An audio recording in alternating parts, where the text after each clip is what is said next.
Bonjour tout le monde. Nous continuons en français avec le docteur Marc Classa.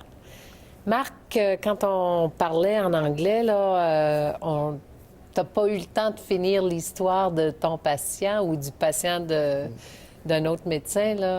Est-ce que tu peux finir l'histoire pour nous? Certainement.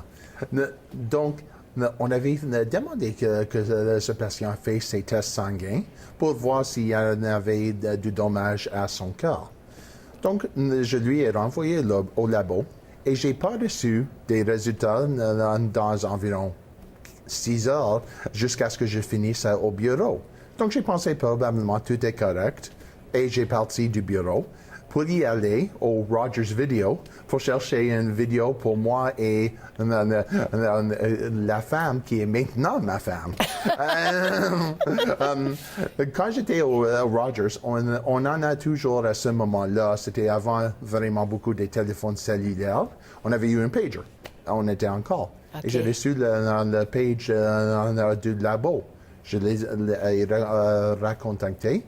Et tout ce qu'ils m'ont dit, c'est les tests ont indiqué qu'il y avait beaucoup de dommages à des cellules de son cœur. Oh, OK, that's a concern. Donc, je les ai demandé son numéro de téléphone à la maison. Et j'ai appelé son maison. La seule personne qui était à la maison, c'était sa fille la plus jeune. Et elle m'avait dit, Dr. Classa, mes parents ont déjà parti. Ils ont pensé que tout est correct parce que c'est si longtemps qu'on n'avait pas entendu de vue. Donc, ils sont y allés au pub où ma sœur travaille pour regarder le match de hockey. OK, fine. Je connais et je lui ai demandé est-ce que vous avez le numéro de téléphone et n'était pas capable de le trouver. C'est correct. Je connaissais ce pub parce que sa sœur et elle étaient aussi mes patients. Oh. Et donc, je connaissais quel pub est-ce que c'était. Donc, j'ai juste demandé les pages jaunes au Rogers Video. J'étais en train de le regarder. La seule chose que je ne savais pas, le pub était géré par le restaurant qui était attaché. Le restaurant avait un nom différent. Donc, je n'étais pas capable de trouver le numéro de téléphone. Donc, j'ai appelé à ma femme, qui est ma blonde à ce moment-là. Et elle a dit, Dear, it'll be a little while, mais je dois faire quelque chose. Et après ça, je vais te recontacter et revenir à votre appartement. Elle avait dit, OK, whatever. Donc, j'ai sorti du Rogers Video et conduit au pub où elle travaillait. Et je les ai trouvés dans un booth dans le coin du pub, en train de regarder le match hockey sans aucun problème. Mais quand ils ont vu moi rentrer dans le pub, ils ont pensé, il y a quelque chose qui ne va pas bien ici. Et j'ai expliqué la situation. Et la femme du patient et aussi sa fille ont dit, on peut lui conduire jusqu'au Foothills Hospital parce que c'était pas loin, vraiment. Mais j'ai dit, yeah, really. Si tu y ailles au Foothills Hospital maintenant, tous vous deux sont déjà stressés. Vous allez avoir un accident de l'auto, quelque chose comme ça? Non. On va appeler l'ambulance, attendre par ici, et après ça, laissez les professionnels prendre votre mari, votre père à l'hôpital.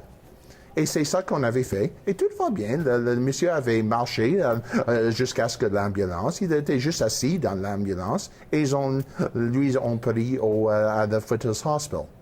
Quand ils sont arrivés là-bas, c'est certain, ils ont trouvé les mêmes choses sur le test sanguin, et il a été admis à l'hôpital.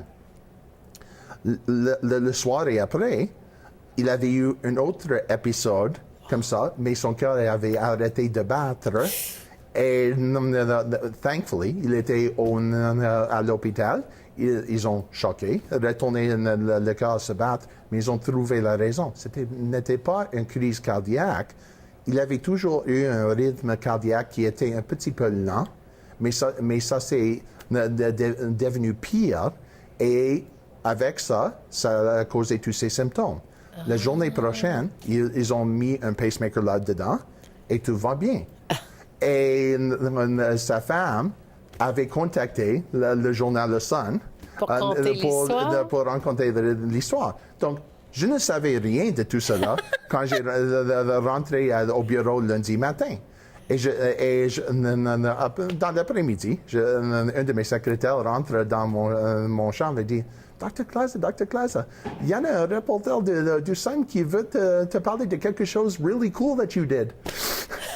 J'avais eu un jeune secrétaire. Et on est like, OK, whatever. Donc, j'ai pris l'appel téléphonique et ils ont parlé de tout ce qui s'est passé. Ils ont dit, est-ce que tu y ailles après votre bureau aujourd'hui pour voir le patient? Et j'ai dit, certainement, je vais passer au CCU juste pour lui rencontrer. Ils ont dit, on va te rencontrer là-bas. OK, fine. Donc, j'ai parlé avec le monsieur et sa femme et tout va bien maintenant. Et dès aujourd'hui, il continue de jouer au softball compétitif pour l'Alberta. Et peut-être, s'il continue dans le même domaine, il peut être dans les Seniors Olympics pour le Canada. Wow! On ne sait jamais. Et ils ont pris l'histoire et pris quelques photos. Et j'ai pensé, la prochaine journée, ça va être sur page 75 du journal. Mais non! J'ai eu une souscription au Sun à ce moment-là et je continue jusqu'à aujourd'hui. Donc, le prochain matin, j'y vais chercher le journal. Je suis en train de rentrer dans mon appartement encore une fois, half asleep, et je regarde la couverture. I know that photo. Et après ça, les appels téléphoniques commencent de tous les amis et tout cela. Donc, c'était vraiment fun. Hein? Ah, c'était bien ça. Et puis, parle-nous un petit peu aussi comment tu as rencontré ta femme. Ou la personne qui est maintenant ta femme. On était tous nous deux en train de vivre dans des appartements à Kensington, dans le quartier Kensington du Calgary.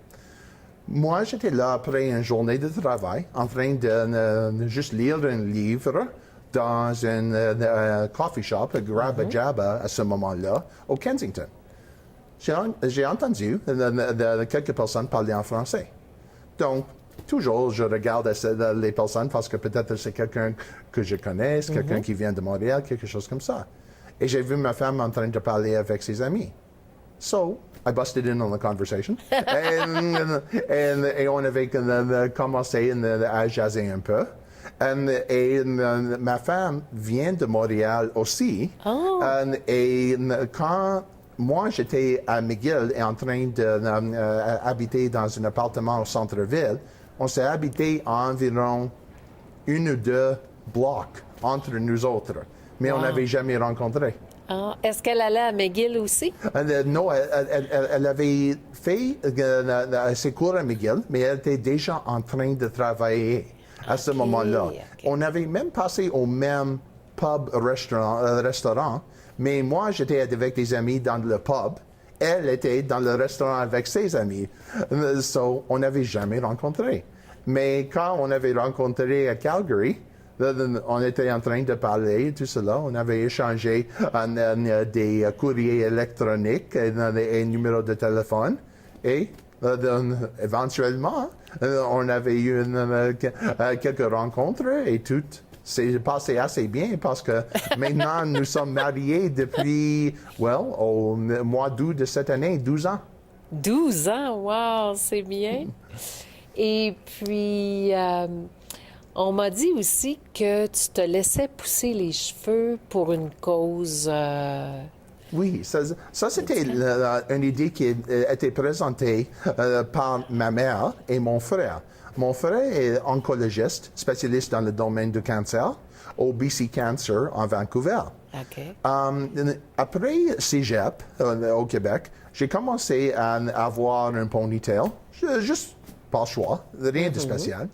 Mais habituellement, mes cheveux poussent assez vite.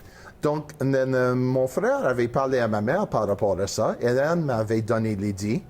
Si, même ici aujourd'hui, si vous poussez vos cheveux et tu peux donner au moins 6 pouces de cheveux qui n'étaient jamais coloriés ou blanchis ou quoi que ce soit. Il peut utiliser ça quand c'est coupé et donné pour faire de la chevelure. Des perruques. Exactement. Pour les patients avec le cancer. Donc, j'ai commencé à faire ça. Et quand j'ai commencé, personne ne le faisait ni au Tom Baker Cancer Clinic par ici, ni au Cross Edmonton. Donc, j'ai donné à ma mère pour BC Cancer. Mais maintenant, ils font la même chose au Tom Baker ici. Donc, chaque fois que ça arrive à cette longueur, je le coupe et je donne ça pour les volontaires au Tom Baker Center. Et la dernière fois que je l'ai donné, je pense que c'était la 13e fois de toutes ces locations que j'ai donné la chevelure. Et puis, ça prend combien de temps avant d'avoir 6 pouces là, pour tes cheveux? Pour moi, environ, probablement entre 10 et 14 mois. Wow! Je suis certaine qu'il y aurait des femmes et des hommes qui sont très envieux, qui voudraient avoir que leurs cheveux poussent aussi vite. Ma sœur, quand elle entend ça, vraiment, elle n'est pas très contente. C'est tout ce que je peux dire. OK. Et puis, en peut-être 2 minutes, est-ce que tu peux nous raconter un petit peu ta spécialisation comme médecin? Certainement. Je travaille la plupart avec les diabètes, comme on avait parlé en avant. Oui. Et ça, c'est dans ma clinique médecin familial. Et c'est juste avec mes patients ordinaires. Et aussi, je travaille dans le domaine du le management du douleur chronique non cancéreuse. Et une journée par semaine, je travaille comme le directeur du medical management, ce qu'on nous donne comme titre, au Kallio Spine Clinic, avec tous les chirurgiens spinales, des spécialistes dans la rehabilitation medicine, tout cela au nord-ouest du Calgary.